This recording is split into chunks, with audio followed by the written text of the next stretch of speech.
যুক্তরাষ্ট্রে নিখোঁজ হওয়া বাংলাদেশি পিএইচডি শিক্ষার্থী জামিল লিমনের মরদেহ উদ্ধার করা হয়েছে।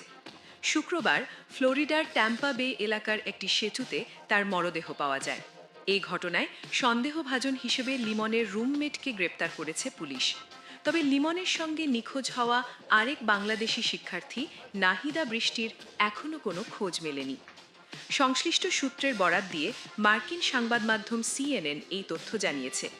সিএনএনের দেওয়া তথ্য মতে সাউথ ফ্লোরিডা ইউনিভার্সিটির পিএইচডি শিক্ষার্থী জামিল লিমন ও নাহিদা বৃষ্টি গত সপ্তাহ থেকে নিখোঁজ ছিলেন।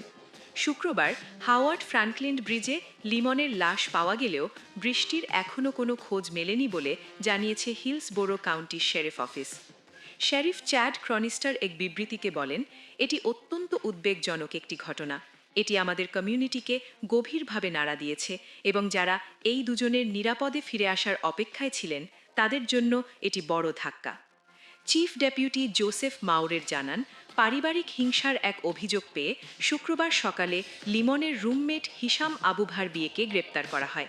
২৬ বছর বয়সী আবুঘার বিয়ে নিজেও ইউএসএফের সাবেক ছাত্র। গত ১৭ এপ্রিল লিমন ও বৃষ্টির নিখোঁজ হওয়ার কথা জানিয়ে পুলিশের দ্বারস্থ হন তাদের এক বন্ধু। বিশ্ববিদ্যালয় পুলিশের তথ্য অনুযায়ী তার আগের দিন ক্যাম্পাসের আশেপাশেই তাদের শেষবার দেখা গিয়েছিল। মাওরের জানান, ময়নাতদন্তকারী চিকিৎসক এখনও লিমনের মৃত্যুর কারণ অনুসন্ধান করছেন। উইকেন্ডে ময়নাতদন্তের প্রতিবেদন পাওয়া যেতে পারে। বৃষ্টির খোঁজ পেতে তল্লাশি ও তদন্ত অব্যাহত রয়েছে।